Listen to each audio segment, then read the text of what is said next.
কলিজা নড়াবার জন্য। আত্মমর্যাদা বড় সম্পদ ভাইয়া, নিজেকে চেনা, আত্মসম্মান, এটা বড় নিয়ামত। কাফের মুশরিক বেঈমানরা আমাদেরকে যা ইচ্ছা তাই করবে, তারা আমাদেরকে যেভাবে ইচ্ছা সেভাবে চালাবে, আমরা হাসির পাত্র হয়ে গেলাম বেঈমানের। আহা, আমাদের কোনো ধর্ম নাই, আমাদের কোনো ইসলামী কোনো পোশাক আশাক বলতে কিছু নাই, আমাদের নিজস্ব কোনো তাহজিব তামাদ্দুন বলতে কিচ্ছু নাই, আমাদের কোনো সংস্কৃতি নাই, আমাদের কিচ্ছু না, আমাদের কোরআন শূন্য, আমাদের রসুলের 23 বছরের মেহনত শূন্য, এর সাথে আমাদের জিন্দগির কোনো কিছুই বুঝে ধরে না, আমাদের নবীর কিচ্ছু আমাদের কাছে পছন্দ হয় না। আরে বাপ, রাসূলুল্লাহর সামনে হাসরের ময়দানে কেমনে দাঁড়াইবা বাপ, কেমনে দাঁড়াইবা? নবীর কাছে সুপারিশ কেমনে চাইবা বন্ধু আমার, কেমনে সুপারিশ চাইবা? বাবা বলেন আপনাদের ছেলেদেরকে আপনারা বলেন, আমি একা বললে হবে না বাপ, ওই বাপ আপনি একা বললে হবে না।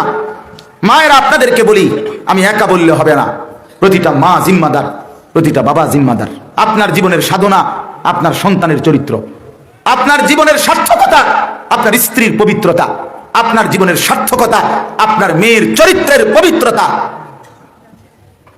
আমার খুলনার হযরত বলছেন, বাংলাদেশের একজন বড় বুজুর্গ, খুলনার হযরত, আমার অন্যতম মুরব্বী আরিফ বিল্লাহ হযরত মাওলানা মুফতি নুরুল আমিন সাহেব, উনি একদিন আমারে বলছে, মাওলানা আমার মেয়ের কথা বলতে দোয়া চাইছিলাম, আমার হুজুর বলছিল, মাওলানা মেয়ের পড়ালেখা প্রয়োজনে 2 লাইন কম হোক, মেয়ের আখলাক, চরিত্র, পর্দা, পবিত্রতা যেন 100% রক্ষা হোক।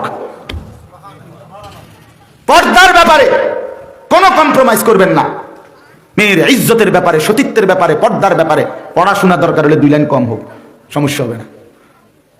এক মেয়ের অক্ষর জ্ঞানের চাইতে তার চরিত্রের পবিত্রতা এটা কোটি গুণ বেশি দাম। যে মেয়ের ইজ্জত নাই, যে মেয়ের সতীত্ব নাই, যে নারীর পর্দা নাই, যে নারীর হায়া নাই, যে নারী পরপুরুষ দেখার পরেও তার ভিতরে লজ্জিত অনুভূতি আসে না, বিশ্বাস করেন ভাইয়া, সে কোনো নারী না, সে কোনো মহিলা না, সে কোনো বেড়ি না, বেড়ির জাতও না। এটা প্লাস্টিক, এটা বালতি লোডা বদনা, এটা প্লাস্টিক। এটা বেপর্দা নারী, বেহায়া নারী, এত পুরুষ তার ডানে বামে তার দিকে দেখতেছে, অথচ তার শরীরের মধ্যে কোনো কম্পন নাই, তার শরীরের মধ্যে কোনো লজ্জিত অনুভূতি নাই, হে হাঁটতেছে, তার কাছে কোনো পরোয়া নাই। এটা কোনো বেড়িয়ে না, এটার কোনো অনুভূতি নাই, নারীত্বের কিচ্ছু তার আর নাই। নারী তো তাকেই বলে যে আড়ালে থাকে, নারী বলে তাকে বাপ, তাকেই বলে সে নারী পবিত্র, সে নারী পবিত্র, সে নারী শ্রেষ্ঠ সম্পদ। রাসূলুল্লাহ সাল্লাল্লাহু আলাইহি ওয়াসাল্লাম বলছে, কোন বান্দার, কোন মুমিনের, আজীব কথা, মাস্তাফাদাল মুমিন মিন বাদি তাকওয়াল্লাহ আল মারআতুস সালিহা। কি কইলেন নবী? নবীজি বললেন, একজন মুমিনের জন্য আল্লাহকে ভয় করার পরে দুনিয়ায় তার শ্রেষ্ঠতম অর্জন তার একজন পবিত্র স্ত্রী। আমার দুনিয়ায় আমার অনেক কিছু, মনে করি এটা আমার বাড়ি, এটা আমার এনে হুজুর 20 ঘন্টা জমি আছে, এটা আমার প্রাইভেট কার, এটা আমার মোটরসাইকেল, এটা আমার দোকান, এনে আমার 4টা শোরুম আছে, এনে আমার একটা মেল আছে, এনে আমার একটা ফ্যাক্টরি আছে, এটি তো আমার সম্পদ, ঠিক না? খোদার কসম, রাসূল বলছে এক মুমিনের এই দুনিয়াবী সম্পদের মধ্যে সর্বশ্রেষ্ঠ সম্পদ তার একজন পবিত্র স্ত্রী। আল মারআতুস সালিহা, আল মারআতুল মুমিনা, মুমিনা নারী। এক সাহাবী জিজ্ঞেস করছে, ইয়া রাসূলুল্লাহ, একজন ঈমানদার এই দুনিয়ায় আফদাল, সর্বশ্রেষ্ঠ সম্পদ কি অর্জন করতে পারে, আপনি যদি বলতেন। নবীজি সাল্লাল্লাহু আলাইহি সাল্লাম বলছে 3টা জিনিস। কয়টা জিনিস? লিসানুন যাকির। নবী বলছে 1 নাম্বার হচ্ছে এমন একটা জিহ্বা, যে জিহ্বা মাওলার জিকির করে, শ্রেষ্ঠ সম্পদ। কলবুন শাকির, এমন একটা দিল, যে দিল সর্বাবস্থায় আল্লাহর প্রতি কৃতজ্ঞ থাকে।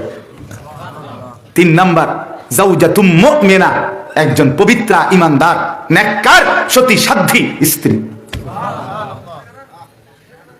দোস্ত, আমি প্রত্যেকদিন কই, মানুষের বেটি চাও না, তোমার ঘরের বউ আনো, এক কথা না, মনে রাখো দোস্ত। মোবাইলের বেডি আর রঙ্গরসের বেডি, টিকটকের বেডি আর ফেসবুকের বেডি, ইউটিউবের বেডি আর সিনেমার নর্তকী, এটা আলাদা বিষয়। কিন্তু তোমার হায়াতে যদি একটা চরিত্রহীন মেয়ে জোটে তোমার স্ত্রী হিসাবে, তো বুঝবা দুনিয়া কারে কয়। যদি তখন টের পাইবা স্ত্রী নামে যে ঘরে আসবে, সে যদি দুশ্চরিত্র হয়, বেহায়া হয়, তখন বুঝবা সপ্তাহ কি 6 দিনে গনে না 7 দিনে গনে। আমি বললাম আমার কথা মনে রেখো, আনিসুর রহমান আমার নাম মনে রেখো, তখন বুঝবা দোস্ত আমার জীবন কতটা কষ্টের হয়, কত শত কত হাজার আমি যুবকের কাহিনী জানি। আমি অসংখ্য যুবক আমার কাছে তো চিঠি লেখে, চিঠি দেয় আমার চলার পথে, কত কিছু লেখে, কত কিছু বলে, দোয়া চায়, পরাম, তখন আমি তো শুনি, দেখি, আহা বাইরের এই তামসার জিন্দিগি, বিবাহ বহির্ভূত প্রেম হারাম। আল্লাহর কসম, এই বিবাহের আগের যে প্রেম, এই সময় ছেলেও মেয়ের কোনো দোষ ধরে না, মেয়েও আর ছেলের কোনো দোষ ধরে না, এই সময় আইস না আইলেও হাসে। কিন্তু যেদিন বিবাহ হয়, পবিত্র হালাল স্ত্রী হয়, সেদিনের পর থেকে বোঝা যায় তখন এই অবৈধ প্রেম করে যারা, বিবাহ বহির্ভূত চরিত্র নষ্ট করে যারা, তখন ওই স্ত্রী প্রতি মিনিটে দোষ ধরে, বেড়াও প্রতি মিনিটে দোষ ধরে, তখন আর সুখ মিলে না, তখন আর আগের হাসি থাকে না, তখন আগে যে পার্কে বই হাসি দিছে এটি ধোকা। হ্যাঁ, আমি সেদিনও বলছি একজনকে, মিয়া মনে রাখবেন, হোটেলে, পার্কে, রেস্তোরাঁয়, সিনেমায়, বিনোদন কেন্দ্রে যে সমস্ত নারী অট্ট হাসি দেয়, মনে রাখবেন ঘরে যার সুখ নাই, ঘরে যার শান্তি নাই, ঘরে যার হাসি নাই, সে বাইরে উচ্চ হাসে। মূল কারণ হলো ঘরে সুখ নাই, ঘরে পবিত্র হাসি নাই, ঘরে হৃদয়ের তৃপ্তি নাই। যে আমাদের দেশে কয়, আমগো দেশে জানি না আমি, আমগো দেশে লাকসামের দিকে কয়, আন্ধারের মধ্যে যে ভয় পায় হেতে জোরে কথা কয়, বুঝছনি বসি, মানে হে এই জায়গাটা ফার হয় জোরে শিক্ষার দিয়া, বা গান কয় জোরে, মানে হেতে ডরাইতে আসলে, সে মূলত ভয় পায়, এই জন্য জোরে কথা কয়। এই জন্য বাহিরের এই অট্ট হাসি ফরমালিন, পরীক্ষা করলে প্রত্যেকটা রিপোর্টে ফরমালিন আসবে। সিনেমার নারীর হাসি ফরমালিন, নাটকের নারীর হাসি ফরমালিন, মোবাইলের নারীর হাসি ফরমালিন, রাস্তার বেহায়া বেপর্দা মেয়ের হাসি, নারীর হাসি ফরমালিন। তুমি পরীক্ষা করো মুন হসপিটালে, আমার পরিচিত ম্যানেজার, আমার ঘনিষ্ঠ, ওর নাম্বার দিই, আইও মুন হসপিটালের বড় বড় ডাক্তার, আমার ঘনিষ্ঠ লোকা, আরো ডাক্তার আছে, কয়টা ডাক্তারের নাম্বার লাগবে তুমি না, পরীক্ষা করেছো, সব রিপোর্ট ফরমালিন আইব। এগুলা ধোকা, এগুলা কি? ওমা হাদিহিল হায়াতুদ দুনিয়া ইল্লা লাহবুন ওয়া লাইব। রব্বুল আলামিন বলেন, বান্দা শুনো, দুনিয়ার জিন্দেগি শুধুই কেবল তামাশা, শুধুই কেবল খেলাধুলা। রব্বুল আলামিন বলেন, ইন্নামা মাসালুল হায়াতিদ দুনিয়া কামা ইন আনজালনাহু মিনাস সামাই ফাখতালাতা বিহি নাবাতুল আরদ মিম্মা ইয়াকুলুন নাস ওয়াল আনআম। রব্বুল আলামিন বলেন, কৃষকের ক্ষেতের কিছুক্ষণের ফসল, ধান ক্ষেতের সবুজ শ্যামল ক্ষেত, যেই ক্ষেতে তুমি দেখছো সবুজ গাছ, শ্যামল গাছ, পুরা ক্ষেত ছড়িয়ে আছে সবুজ গাছে, দেখে কতটা সুন্দর মনে হচ্ছে, কি চমৎকার সবুজ ক্ষেত। আল্লাহ বলেন, কিন্তু সময়ের ব্যবধানে 1 মাস পরে, 2 মাস পরে সেই সবুজ শ্যামল গাছ রূপান্তরিত হয়ে যায় খড়কুটা, যা বাতাসে উঠতে থাকে। সেই সৌন্দর্য, সেই লাবণ্য, সেই সবুজ শ্যামল চাহনি চেহারা, সেই সবুজ শ্যামল সৌন্দর্য কিছুই আর থাকে না। কি ওই যে খড়কুটা, খের খের খের নি কোন আপনারা, তো ওই খের ঢের ছিল আগে, এই এটার কালার এমন ছিল কই, সেই সবুজ কালার কই, সেই সুন্দর কালার কই, সেই চমৎকার কালার কোথায় ভাইয়া? হারিয়ে গেছে, হারিয়ে গেছে 2 মাসের মাথায়। 1 মাসের ব্যবধানে সবুজ গাছ যখন পাইকা গেছে, হলুদ হয়ে গেছে, হলুদ হইয়া এখন আর খড়কুটো হইয়া বাতাসে উঠতেছে। এই তোমার যৌবন দেখতে দেখতে ফুরায় যাবে, এই দেখতে দেখতে চলে যাবে বন্ধু, এই দেখতে দেখতে চলে যাবে। আমার এখন আমার মনে হয়, হায় আচ্ছা আলী আকবর, তুমি আমার কাছে পড়ছো কত সালে? 2005। তাহলে এই সেদিনকার ওস্তাদ আমি তোমার, তুমি এই ছেলে আমার ছাত্র, তুমি আজকে আমি সময়ের ব্যবধানে আমার হিসাব এখন, আমার এই বয়ানের ওয়াজের এই সামান্য কথার বয়স 18 বছর। মনে হয় সেদিনের, মনে হয় না সেদিন? দেখতে দেখতে হারায় গেছে জীবন, দেখতে দেখতে শেষ। এই জন্য আমি অনুরোধ করছি ভাইয়া, আমি বিবেক নাড়াইতে চাইলাম, খামখেয়ালি করো না। মা যদি কিছু নাও বলে তবুও জীবন নষ্ট করো না, বাবা যদি কিছু নাও বলে বাপ, তবুও তোমার হায়াত আলাদা। তুমি বাঁচবা যতদিন, বাপ বাঁচবে না ততদিন। সমান সমান না, প্রত্যেকের হালাত শেষ পর্যন্ত আলাদা আলাদা। আজ আমার বাবা নাই, আমি আছি, আরেকদিন আমি থাকবো না, আমার সন্তান থাকবে। কাজে দোস্ত শেষ পর্যন্ত কিন্তু আমরা প্রত্যেকে আলাদা আলাদাই। আলাদা আলাদা কিনা, ঠিক কিনা? আলাদা আলাদা। আমাকে আমার বুঝ করে নেওয়া উচিত, আমাকে আমার ভালোর কথা ভাবা উচিত। কোরআনুল কারীমে আছে, আল্লাহ তাআলা বলেন হাসরের ময়দানে আমি আমার প্রত্যেক বান্দাকে সামনে এনে একজন একজন করে দাঁড় করাবো। অকুল্লুহুম আতিহি ইয়াউমাল কিয়ামাতি ফারদান, আমি একজন একজন, ফারদান আই ওয়াহিদান, একজন একজন করে আল্লাহ নিজে বলবে সামনে এনে দাঁড় করিয়ে কিয়ামতে হাসরের মাঠে, লাকাদ জিতুমুনা কামা খালাকনাকুম আউয়ালা মাররা। আমার বান্দা মনে পড়ে মায়ের পেট থেকে যেদিন গেছিলা সেদিন একাই গেছিলা, আজ সব ঘুরে ফিরে আমি আল্লাহর সামনে একাই এসে দাঁড়াইলাম। ফাঁকি দিয়া বন্ধুরা এখন কই? স্ত্রী কোথায়? ছেলে মেয়ে কই? বাবা মা কই? নেতা কর্মী কই? হ্যাঁ, নৌকা মার্কা কই? ইগল মার্কা কই? কেটলি মার্কা কই? ফুলকপি মার্কা কই? কই? কথা বলেন, কোথায় বন্ধুরা? কোথায় নেতারা? কোথায় কর্মীরা? কোথায় স্লোগান? কোথায়? কিচ্ছু নাই। তুমি একা, কথা বলো তুমি।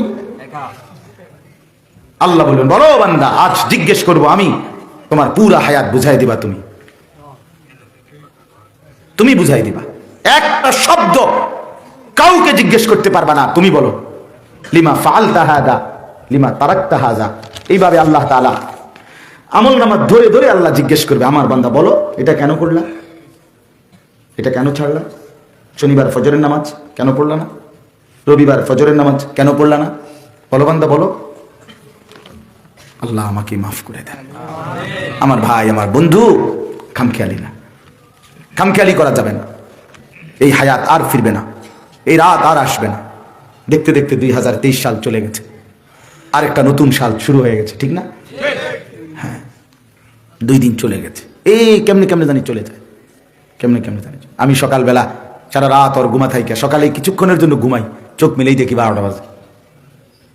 হায়াতের আমার এই ঘুমের রেখাই আমার জিন্দেগি 6 ঘন্টা শেষ, ঠিক না?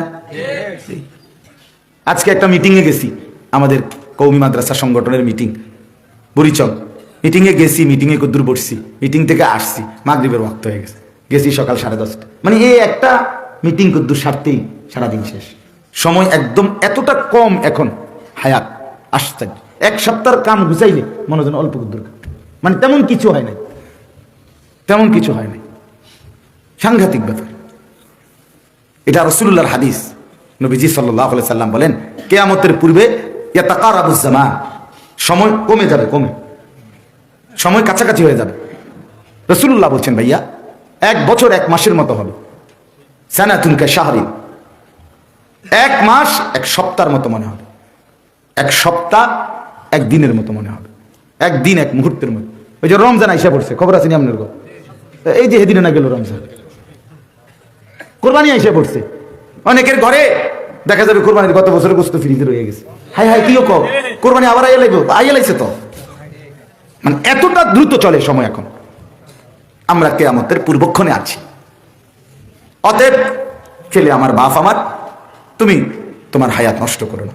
এই বন্ধু থাকবে না, এই মোবাইল ফেসবুক আগে ছিল না, কাজেই সামনে থাকবে না। এটাই প্রমাণ করে এটা আগে ছিল না, এটা দীর্ঘমেয়াদী না।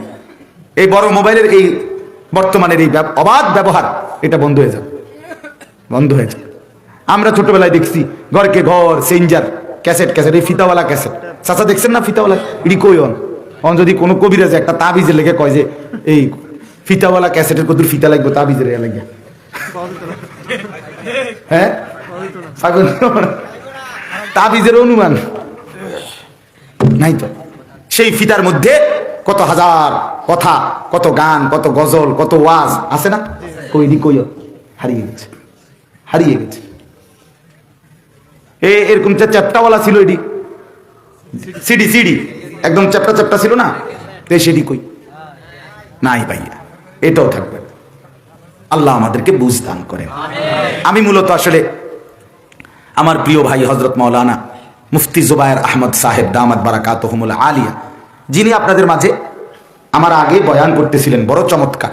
উনি একজন বিদগ্ধ আলেম, ভালো মানের উপযুক্ত আলেমে দ্বীন।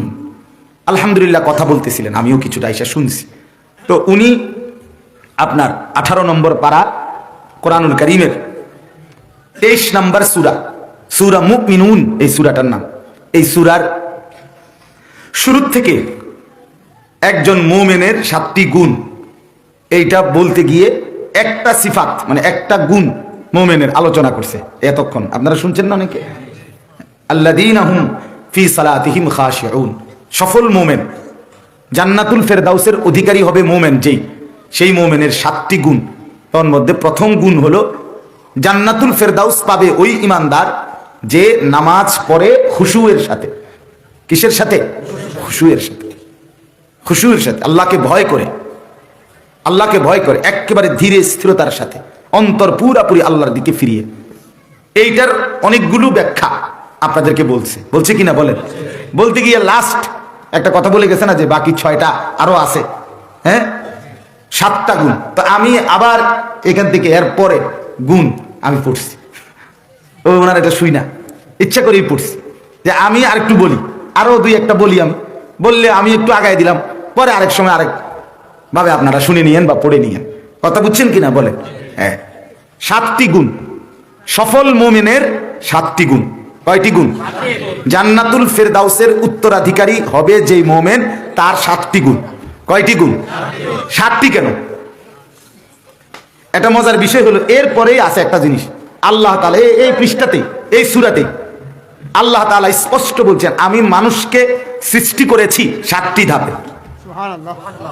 1 নাম্বার মাটি, 2 নাম্বার বীর্যের ফোঁটা, 3 নাম্বার রক্তপিণ্ড, 4 নাম্বার গোশতের টুকরা, 5 নাম্বার হাড্ডির খাঁচা, 6 নাম্বার হাড্ডির উপরে দেহের আবরণ, গোশতের আবরণ, 7 নাম্বার রূহ ফুঁকে দিয়ে মানুষ হিসাবে বের করা।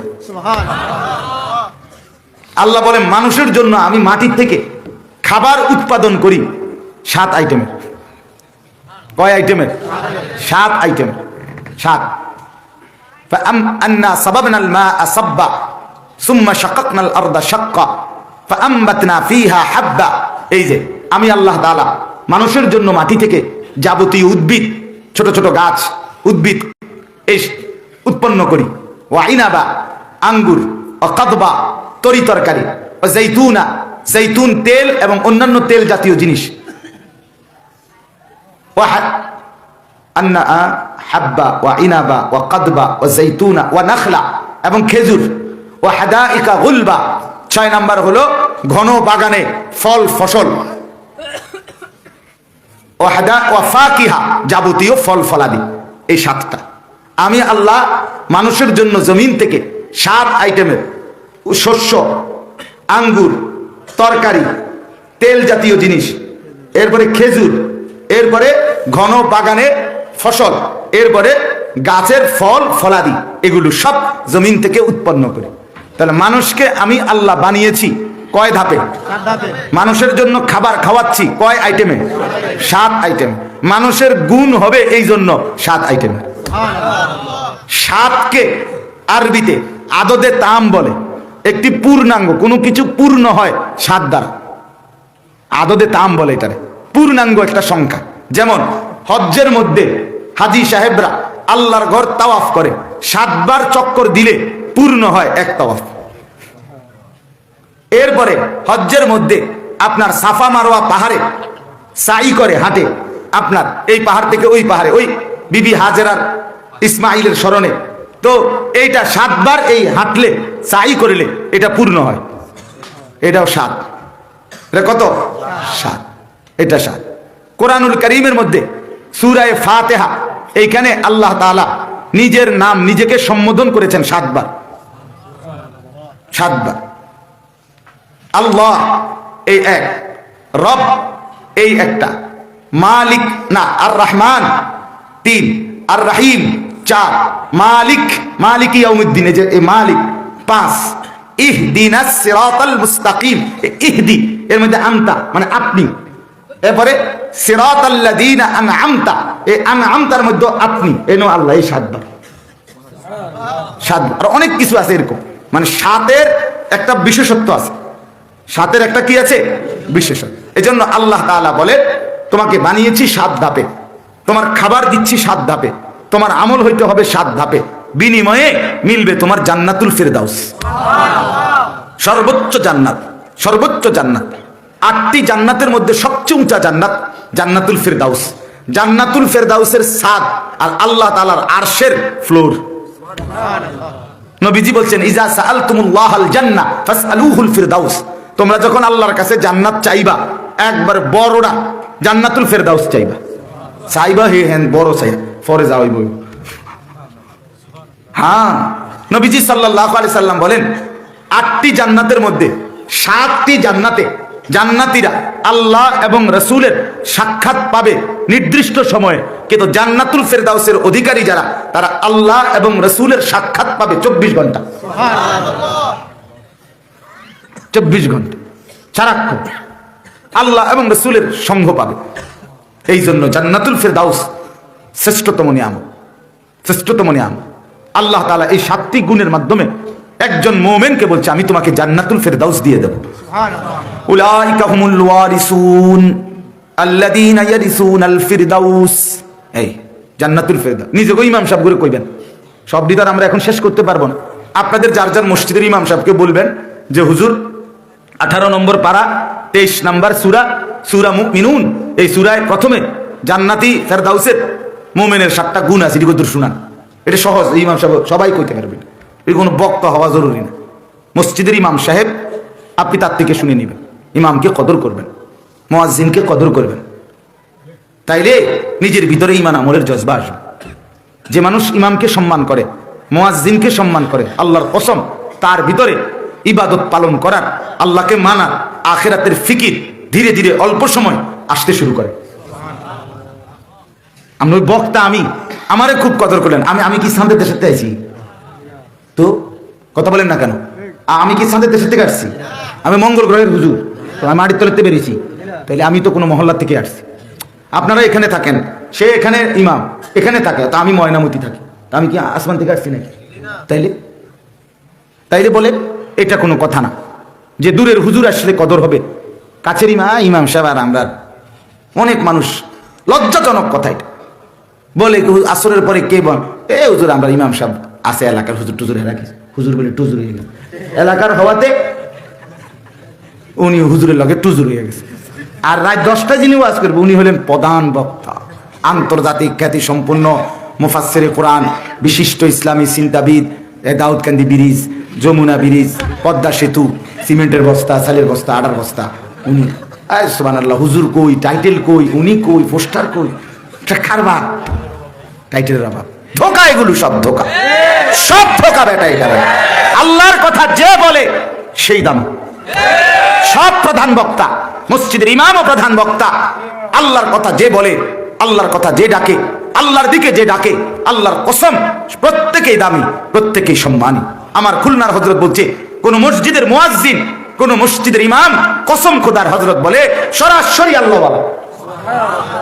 আচ্ছা, আমরা জানেন এক খবর, এই পৃথিবীতে আল্লাহর দিকে ডাকে সর্বোত্তম কে? মুয়াজ্জিন। সুবহানাল্লাহ, সুবহানাল্লাহ, মুয়াজ্জিন। এ আমরা বক্তা, প্রধান বক্তার বাপের তুনো বড় হবে না, প্রধান বড়, প্রধান আকর্ষণের বড় বাপ হবে না। কেডা? মুয়াজ্জিন। মুয়াজ্জিন, মুয়াজ্জিনের দাওয়াতকে রাসূল বলছে আল্লাহুম্মা রাব্বা হাযিহিদ দাওয়াতিত তাম্মা। এটা দোয়া না? এই দোয়ার অর্থ কি? আল্লাহ এই পরিপূর্ণ আহ্বান।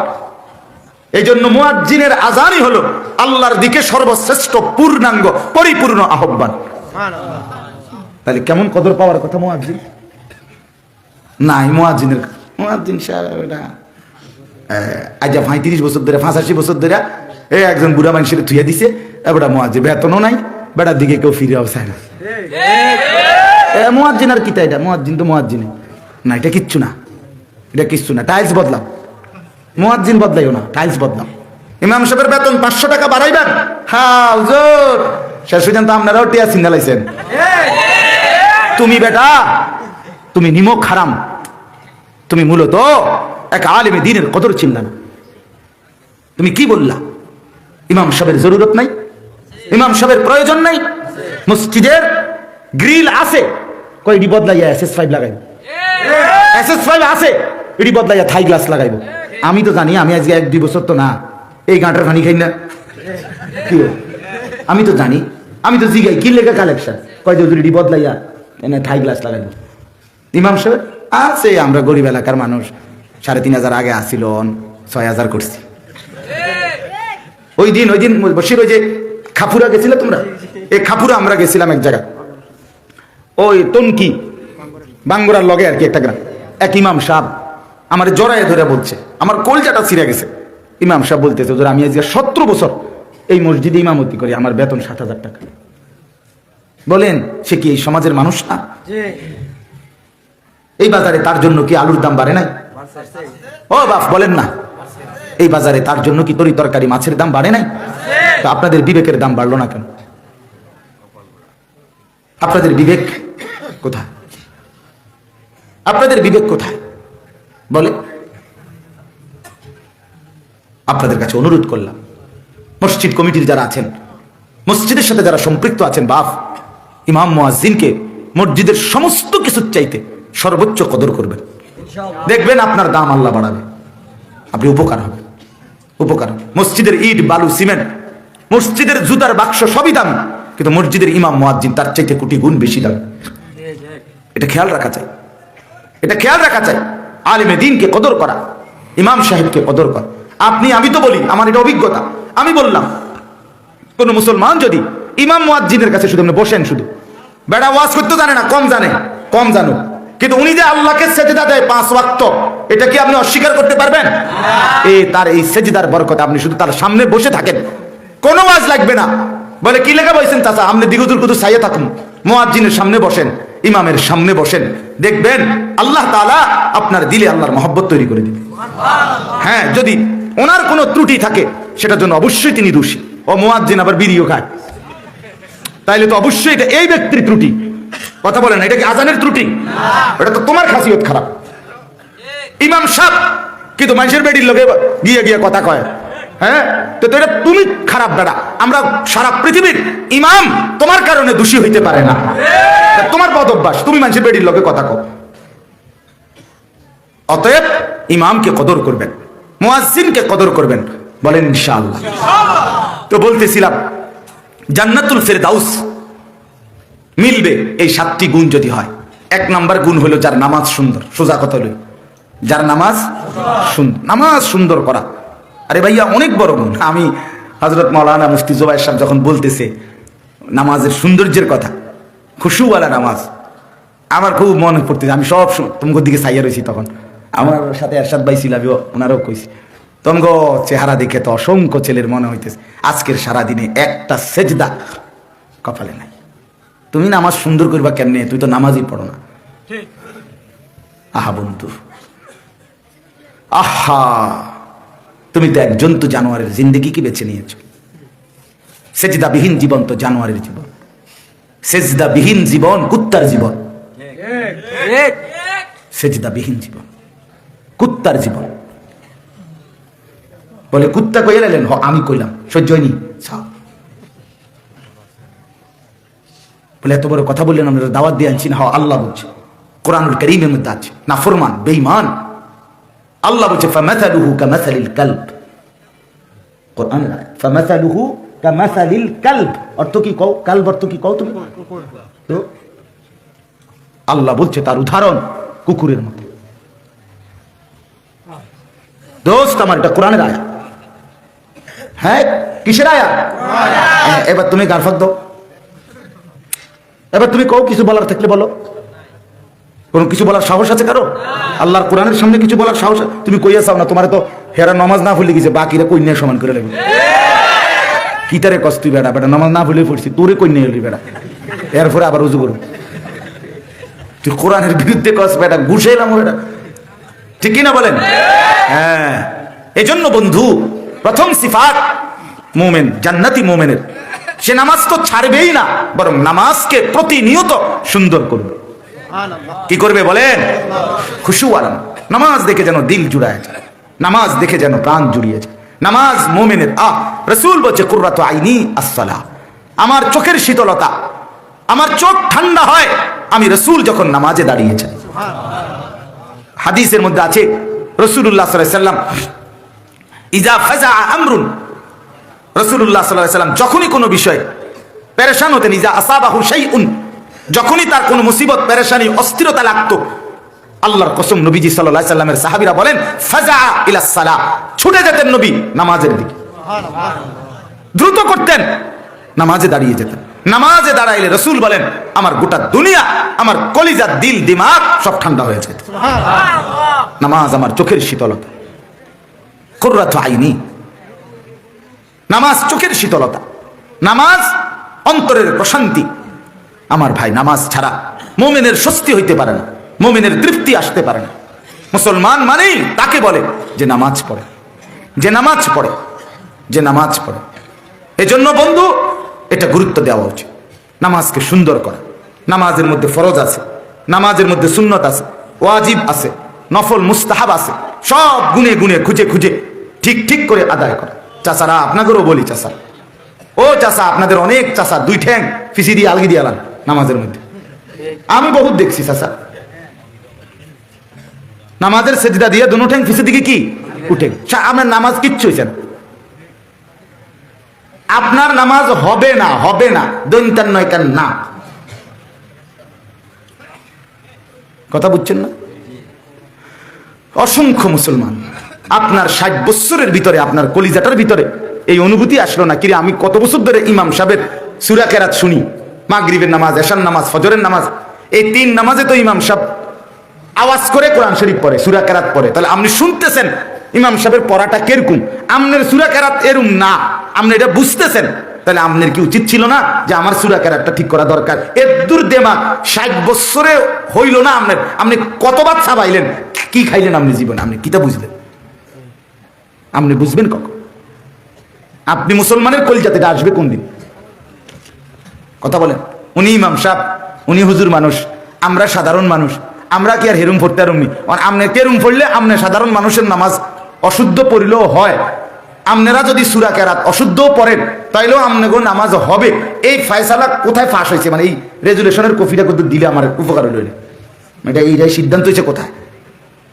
কথা বোঝেন না আপনি? এটা আপনার চেয়ারম্যান অফিসে এটা ফাঁস হয়েছে। হ্যাঁ, কথা বলেন, বলেন এটা কোথায় পাস হয়েছে? এটাকে আপনার চেয়ারম্যানই কইছে যে চাচা আপনি সাধারণ মানুষ, আপনার সূরা কেরাত যদি অশুদ্ধ হয় সাইব আল্লাহ ভরসা না, কোন হুজুরে কইছে নি এটা কর না, তারে ধরিলাম হইলে হুজুর তে কেডা হুজুর চাইতাম, লোক লইয়া গেলাম তারা ধরতাম। কথা বলেন না, কেউ বলে না। তাইলে আপনি হুজুর কিংবা পাবলিক, সূরা কেরাত নামাজ শুদ্ধ হওয়া, পরিমাণ সহি হওয়া প্রত্যেকের জন্য এক সমান ফরজ। আল্লাহর কসম, এক সুতা 19-20 করলে হতো না। আপনি পুরা কোরআন শরীফ জানেন না, সেটা ভিন্ন কথা। ভাইজান বললেন ভালো দরকারি কথা, নামাজের সৌন্দর্যের মধ্যে, নামাজের এটা বলছেন জুবাইর ভাই, নামাজ ধীরে স্থিরে পড়া এটা সৌন্দর্যের একটা অংশ। সুন্দর, আপনি কোন আমি ঘটনা কই, আপনি আরো সুন্দর মজা পাইবেন। আমার এক উস্তাদ একজনের জিজ্ঞাসা, চাচা আপনি, আমি 2 রাকাত নামাজ পড়লাম, আপনি এর মধ্যে প্রায় 10 রাকাত নামাজ পড়ছেন, আমি গুনছি, আপনি কেমনে পড়লেন? উনি কয় হুজুর মনে কিছু নিয়ে না, আমি তো মুখস্থ পড়ি। উনি সূরা কেরাত কি পড়ে? মুখস্থ পড়ে। হুজুরে কইতেছে কমা কি ও কোন, আমি কি তোরে চাইছে পড়ি? উনি মুখস্থ পড়ে। এই জন্য হুজুরের 2 রাকাতের সাথে উনার 10 রাকাত নাই। আয় হায় হায়, এই নামাজ আপনাকে গুনাহ থেকে বাঁচাবে না, এই নামাজ আপনাকে অশ্লীলতা। অসংখ্য মানুষ আপনারা বলেন না, হ্যাঁ দেখছি নামাজ পড়ে বিড়িও খায়, আপনি এইটা না কই এটা কোন, আপনি সান গিয়ে ওনার নামাজের কি হওয়াদ? আপনি নামাজের ডগ দেখেন না যেটার নামাজ, তো এই নামে বুঝবেন এই নামাজ বিড়ি খানার থেকে উনাকে ফিরাইতে পারবে না। নামাজ সুন্দর হইতে হবে, যে নামাজ সুন্দর হয়, সুন্নাত মোতাবেক হয়, সেই নামাজ, ওই নামাজিকে বিড়ি থেকে ফিরায়, টেলিভিশন থেকে ফিরায়, হারাম উপার্জন থেকে ফিরায়, গালিগালাজ থেকে ফিরায়। আল্লাহ আমাদেরকে বুঝ দান করে। চলেন আমরা শেষ করতে হবে। 2 নাম্বার গুণ আমি আরেকটা বলি। দ্বিতীয় গুণ হইল আল্লাযীনা হুম আনিল লাগবি মুরিদুন। আল্লাহ বলেন জান্নাতি মুমিনের দ্বিতীয় গুণ হইল, জান্নাতি মুমিন ফেরদাউসের অধিকারী হবে যে নিজেকে সমস্ত অনর্থক কথা এবং কাজ থেকে বিরত রাখে। কি থেকে? বলেন না ভাইয়া, বলেন না। অনর্থক কথা এবং কাজ থেকে যে নিজেকে বিরত রাখে সে জান্নাতি মুমিন, সে সফল মুমিন। এখন বলো ছেলেরা ভাই, এই 2 নাম্বার আইটেমে তোমার এই অনবরত মোবাইল টিফার কি পরিণতি হবে? তুমি যে রাত 12টা বাজো তোমার বুট খাইতে মনে হয়, তো তুমি ভাত খাবে কোন সময়? তুমি তোমার এই জিন্দিগির কি অর্থ? 3টা বাজে বন্ধুদের সাথে বের হইলা, ভাইয়া ফেলে দিও না কথাটা। একটা ছেলে হইলে একটাই বুঝছো, রাতের 11টা বাজে ঘরে ফিরলা, 8 ঘন্টা বন্ধুদের সাথে আড্ডা দিলা। কি করছিলা বাপ? আসরের নামাজ কোথায় পড়ছিলা বলো ভাই? মাগরিব কই পড়ছিলা দোস্ত আমার? এশার নামাজ কোথায় পড়েছো বাপ? 8 ঘন্টা বন্ধুদের সাথে আড্ডা দিতে গিয়ে কি বলছিলা বাপ? আমি তো 1 ঘন্টা 1 ঘন্টায় কোরআনের কত কথা বলছি কিনা? তাহলে তুমি তো 8 ঘন্টায় নিশ্চয় অনেক কথা বলছো। এই সবগুলো কথা একত্র করে দেখো কি বলছিলাম। এই কথার হিসাব দিতে হবে না আল্লাহর কাছে? এই জিন্দিগির হিসাব নাই ভাই। এই জন্য বন্ধু বললাম, আল্লাহ তাআলা বলেন জান্নাতি মোমেন সে যে নিজেকে অনর্থক কথা এবং কাজ থেকে বিরত রাখে। অনর্থক কথা এবং কাজ কি কি? 1 নাম্বার, সমস্ত কুফরি কথা, অনর্থক কথা, কুফরি কাজ, যে কথায় কুফরি হয়, যে কাজে কুফরি হয়। 2 নাম্বার, সমস্ত শিরিকি কথা কাজ, এটা অনর্থক, যে কথায় শিরিক হয়, যে কথায় যে কাজে শিরিক হয়। 3 নাম্বার, কবিরা গুনাহ, কবিরা, সমস্ত কবিরা গুনাহ অনর্থক কাজ। 4 নাম্বার, সগীরা গুনাহ, সমস্ত ছোট গুনাহ, এটাও অনর্থক কাজ। 5 নাম্বার, সমস্ত বিদআত অনর্থক কাজ, যেটা কোরআন সুন্নাহ সম্মত নয়। 6 নাম্বার, সমস্ত রসুমাত, সামাজিক কুপ্রথা, যেগুলো কোরআন সুন্নাহ সম্মত নয়, সামাজিক প্রথা, রেওয়াজ, রসম, এগুলো অনর্থক কাজ। 7 নাম্বার, যে কথার দুনিয়াবিও দরকারও ছিল না, আখিরাতের দরকারও নাই, এমনি কথার কথা, এটাও অনর্থক কথা। একটা মানুষ এই জামাটা অলরেডি, এই চাদরটা কিনা যে 2 বছর ধরে ব্যবহার করে, আপনি জিগালেন এটা চাদর কি ও করতে লইলেন? লইছি তো দেবিদ্যার্থে। কত দিয়া লইছেন? 2000 টাকা। বেকুব নিয়ে আপনি 1200 টাকা দিয়ে শিক্ষেরা বেছে আপনি গেছেন 2000 টাকা দিয়ে চাদর কিনতে। আমি তো পুরা ঠক আমারে কইতেন, হ্যাঁ, অথচ চাদরটা ফিন্দা লাইছে যে 2 বছর। এবার এটা 1200 টাকা দিয়ে কিনা দিতে আছে, এবার লগে যাইতো নিতে আছে। আচ্ছা কি প্রয়োজন হলে আপনি এই চাদরটা তো সে ব্যবহার করে ফেলছে যে 2 বছর। কথাটা বুঝছেন নি আপনি? আপনি বলেন আমি কিন্তু খারাপ কি করলে বেটারে 1200 টাকা দিয়ে চাদর কিনা দেয়, এরপরও ভালো লাগে না হুজুর আপনাকে। বেটা তো ফিন্দাই লাইছে যে 2টা বছর, আপনি কীর্তন এটা করলেন এখানে। এই অর্থাৎ যেই কথার দুনিয়াতেও কি নাই, প্রয়োজন ছিল না। কথা বুঝছেন কিনা? এরকম অনেক কথা আমরা বলি না। একটা ছেলে শার্ট সিলাইয়া অলরেডি কিনতেছে, হে এটার উপরে কইতে কিনছ, কারে লইয়া গেছ, বেটা একসাথে সবসময় চলি, বেটা কইলি না একটা 12 জিঙ্গাই লিও না, বেকুটি একটা স্কুল দিতি, আমারে কইতি, অটো আমার পরিচিত, আমরা নিজেরা যাইলাম হইলে লইয়া আইলাম, এতগুলো কথা। এবারটা কি শার্ট এটা খুলে হালা দিত নাকি? এই কথার অর্থ আছে নি? কথা কর, এটা লাগু, যে কথার আখিরাতের কোনো উপকার তো নাই, দুনিয়ারও কোনো কি নাই, প্রয়োজন নাই, এটাকে অনর্থক কথা। এই সবগুলো কুফর, শিরিক, কবিরা, সগীরা, বিদআত, রুসুমাত, এবং যে কথার মালা ফাইদাতা ফিহি ফিদ দুনিয়া ওয়াল আখিরা, যে কথার দুনিয়া আখিরাতে কোথাও কোনো উপকার নাই, প্রয়োজন ছিল না, এই সব কথা একজন মুমিন করতে পারে না। আমার বন্ধু, তাইলে আমরা গান, বাদ্য, নাচ, সিনেমা, নাটক, অশ্লীল ছবি, এ তো সবগুলো গুনাহ। এটা আমরা কেন করব বাপ? কেন করব? 31st নাইট পালন করেছে অসংখ্য যুবক যুবতী। কি করছিল বাপ? মুসলমানের সন্তান কি করেছিল? কোত্থেকে নিল? শুধুই দেখে দেখে। অথচ এর মধ্যে সুস্পষ্ট কুফর, শিরিক জড়িত। 31st নাইট উদযাপন করে যে শুধুই কেবল মুশরিক, কোন মুমিন মুসলমানের সন্তান এটা পালন করতে পারে না। সরাসরি মুশরিকদের সংস্কৃতি। সূর্যের পূজা করে, মূর্তির পূজা করে, শিরিক, এরকম দেবতার পূজা করে তাদের সংস্কৃতি। রোমানদের একটা দেবতা ছিল জানুস। এই দেবতা 2 মুখওয়ালা দেবতা, দেবতার 2টা মুখ, এদিক দিয়ে একটা মুখ, এদিক দিয়ে একটা মুখ, একরকম। এই 2 মুখ দেবতা তাদের, এই দেবতাকে তারা 31শে ডিসেম্বর রাতে 12টার সময় শেষ হইলে দেবতার পিছনের মুখের কাছে গিয়া দেবতার কাছে ক্ষমা চাইতো পিছনের বছরের জন্য, আর সামনের মুখের সামনে আইসা আগত বছরের জন্য সুখ শান্তি কামনা করতো দেবতার কাছে। এটাই 31st নাইট, এটাই 31শে ডিসেম্বরের উদযাপন। এটার মধ্যে পরবর্তীতে আরেকটু লেভেল দিছে, ফুল, আতশবাজি, গান, বাদ্য, ডেকসেট, ফানুস, এটার লগে কদ্দুর জোড়া দিয়ে এটা একটা ডিজাইন করছে আর কি। কথা বুঝছেন কি? মূল হইল তাহলে এটা কি কোনো মুসলমান করতে পারে ভাইয়া? আল্লাহ আমাদেরকে মাফ করে দেন। অতএব আমি এই 2 নাম্বারটাকে বিস্তারিত ব্যাখ্যা করার সুযোগ নাই, রাত হয়ে গেছে, এই জন্য আমি এতটুকু বললাম। আমার ভাই, আমার ছেলেরা, আমার সন্তানরা, দোস্ত আমার, জিন্দিগি নষ্ট করো না। জিন্দিগি নষ্ট, অনর্থক এই জীবন আর ফিরবে না, বন্ধু যৌবন আর ফিরবে না। আর আমার এখন এই মাহফিলের এত ব্যস্ত, প্রতিদিন মন চায়, কত সময় এখন আফসোস করি, হায় রে ছাত্র জীবনে যদি একটু পড়তাম। এখন আর পড়বার টাইম পাই না, এখন আর পড়বার সময় পাই না। এই জন্য বন্ধু, আমরা প্রত্যেকেই আফসোস করতে হবে পিছনের এই জিন্দিগির জন্য। অবশ্যই মনে পড়বে, কবরেও দুনিয়াতেও। দুনিয়াতেও আজকে এই যৌবন থাকবে না, অতএব আমরা যেন নষ্ট না করি। আমি 2 বছর আগে চশমা কিনতাম, ব্যবহার করতাম না। তুমি আমার শোনা আলাদা থাকাকালীন চশমা দেখছো কোনোদিন? তাইলে আমি তো 2 বছর হয় চশমা পড়ি। কেন? এখন ছোট্ট লেখা দেখি না, ওই পিচ্ছি অক্ষরটা দেখি না। তাইলে আমার কোমরে সারা দিন ব্যথা করে, সারাক্ষণ ব্যথা করে কোমরে। আমার তো এমন ছিল না, এমন তো ছিল না। তাইলে এই জন্য আমরা প্রত্যেকে হায়াত আমাদের দুর্বল হচ্ছে। প্রত্যেকটা যুবক ভাই এ সহপাঠী সমবয়সী বন্ধুদের সাথে আড্ডা দিয়া অস্থির ছবি, নাচ, গান, জিনা, ব্যভিচার, নারীর জন্য অসভ্যতা দরকার নেই। এক নারী জন্য তুমি নিজেকে নষ্ট করে দিতে হবে না। আল্লাহ তাআলা একজন হালাল স্ত্রী, আল্লাহর কোরআনে বলছে, আল্লাহ ওয়াদা দিছে, বান্দা আমি যাকে পুরুষ বানিয়েছি তার জন্য একজন স্ত্রী হালাল, তার দেহের অংশ থেকে আমি আল্লাহ বানাইয়া রাখছি, আমি পৌঁছাবো।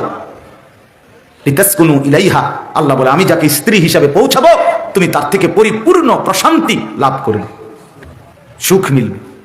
ওয়াজআলা বাইনাকুম মাওয়াদ্দাতাম ওয়া রাহমা, আমি স্বামী স্ত্রীর মধ্যে ভালোবাসা, দয়া, মায়া আমি দিয়ে দেব। কোরআনের আয়াত। যেন নিজেকে নষ্ট না করে। চরিত্রহীন নারী দেখে লাভ কি ভাইয়া? সিনেমার নর্তকী দেখে লাভ কি? সে কি তোমার হবে? আর সে যদি হয়ও তোমার, তুমি কি তার থেকে কিছু পাইবা? বেপর্দা নারী, বেহায়া নারীর আছে কি? সে যা ছিল তা তো দেখাইয়ে এলেছে, সে তো দেখাইয়াই ফেলছে। হাজার পুরুষের লোভের সামগ্রী হইয়া, উপভোগের সামগ্রী হইয়া সে তো তার যৌবনের ক্ষয়ই করে ফেলছে, তার আছে কি? এই জন্য চরিত্র নষ্ট না করা, আল্লাহ আমাদেরকে তৌফিক দান করে। এরপরে আল্লাহ বলেন, ওয়াল্লাযীনা হুম লিয-যাকাতি ফাইলুন, জান্নাতি মুমিন তারা যারা নিজেদের অন্তরকে পবিত্র রাখে। কাকে পবিত্র রাখে? অন্তরকে পবিত্র রাখে।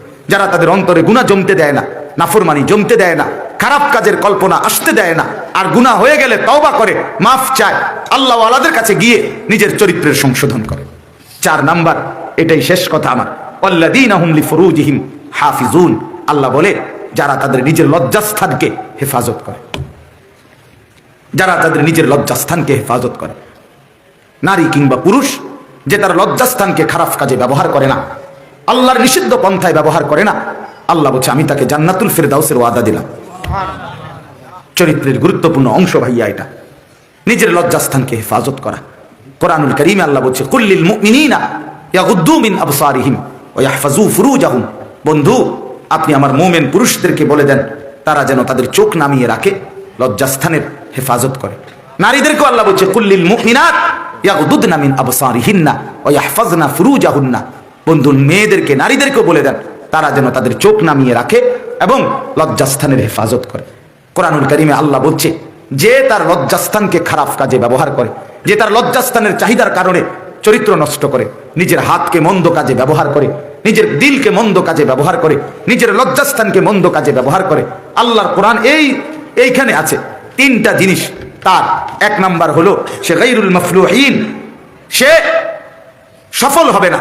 2 নাম্বার সে মালুমিন, সে সর্বদা তিরস্কারের যোগ্যই হবে। 3 নাম্বার সে আদুন, সে সীমা লঙ্ঘনকারী হিসাবে গণ্য। এটা মনে রাখো বাপ। জেনাকার, ব্যভিচারী, নারীর সাথে অসৎ সম্পর্ক, যা চোখ দিয়ে, হাত দিয়ে, পাও দিয়ে, শরীর দিয়ে, লজ্জাস্থান দিয়ে, দিল দিয়ে, যে নারীর সাথে অপকর্ম করে, নারীকে দেখে, নারীকে কেন্দ্র করে যত অশ্লীলতা করে, তার ক্ষতি তিনটা এই সূরার দ্বারা বোঝা যায়। 1 নাম্বার, সে সফল হবে না। 2, সে সর্বদা তিরস্কারের যোগ্য হবে। মানুষ যখন জানবে, এলাকাবাসী যখন টের পাবে, সমাজের কেউ যখন শুনবে, তখন তাকে জুতার বাড়ি ছাড়া আর কিচ্ছু জুটবে না, তিরস্কারই করবে, সে ভৎসনার যোগ্য হবে। দূর জানি বেদফের হেডকোয়ার্টার, ঠিক কিনা বলবে কিনা? আরে অসতের শেষ। এই কালিমা আর 50 বছরও আর মিটবে না, মুছবে না। আমনে চিনি, লম্বা কথা কইেন না, আপনারে চিনি, আপনারে চিনি। তোর বাপ চিনি, তোর বাপ কি জাতের ছিল? এই লাঞ্ছনা, এই অপমান বংশের পর বংশ বয়ে যেতে হবে। অঞ্চনা বই মালুমিন, আল্লাহ কোরআনে বলছে জিনাকার, ব্যভিচারী, সে তিরস্কারের যোগ্য হয়। আরেকটা হলো কি, আদুদ, সে সীমা লঙ্ঘনকারী। আল্লাহ আমাদেরকে মাফ করে দেন, আল্লাহ আমাদেরকে কবুল করেন। আজকে তোমাদের এই আয়োজন, নওজোয়ান সাথীরা, আল্লাহ এই আয়োজনে বরকত দান করেন। মুরব্বী বাবা চাচারাও কষ্ট করে বসছেন।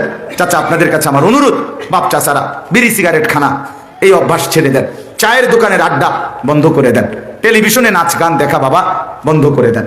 দয়া করে বাকি হায়াত, বয়সকালটা তসবিহ পড়ে, কোরআন পড়ে আল্লাহকে ডেকে পার করেন। দেখবেন কবরেও সুখ পাবেন, আখিরাতেও সুখ পাবেন। আল্লাহ আমাদের সবাইকে তৌফিক দেন, কবুল করেন। আমিন। সুবহানাল্লাহি ওয়া বিহামদিহি, সুবহানাকাল্লাহুম্মা বিহামদিকা, আশহাদু আল্লা ইলাহা ইল্লা আনতা, আস্তাগফিরুকা ওয়া আতুবু ইলাইক। আর কোন কথা? আলহামদুলিল্লাহি রাব্বিল আলামিন। আল্লাহুম্মা আনতাস সালাম ওয়া মিনকাস সালাম, তাবারাকতা ইয়া যাল জালালি ওয়াল ইকরাম, ইয়া আরহামার রাহিমিন, ইয়া আরহামার রাহিমিন, ইয়া আরহামার রাহিমিন।